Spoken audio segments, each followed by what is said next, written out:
भाई इस वीडियो को तो ध्यान से देखें, इस भाई ने क्या बात समझा दी और आगे शेयर करें। जहां अल्लाह का अर्श है वहां मोशन नहीं, चेंज नहीं और स्पेस टाइम का कॉन्सेप्ट भी नहीं। फिजिसिस्ट कहते हैं कि हमारे ब्रह्मांड में 4 डायमेंशंस हैं, लेंथ, विड्थ, हाइट और टाइम। लेकिन अल्लाह का सिस्टम इन चारों से बाहर है। कहते हैं टाइम सबको चलता है, लेकिन सच ये है कि टाइम भी अल्लाह के इशारे पर चलता है।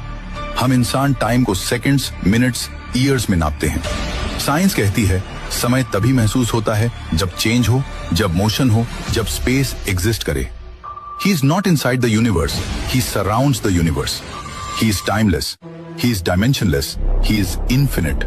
और जब कोई बीइंग टाइम के बाहर हो तो पास्ट, प्रेजेंट, फ्यूचर सब उसके सामने ऐसे होते हैं जैसे एक खुली किताब। रात में तुम क्या रोए, सुबह तुम क्या सोचोगे और आने वाले कल में तुम कौन सा रास्ता चुनोगे,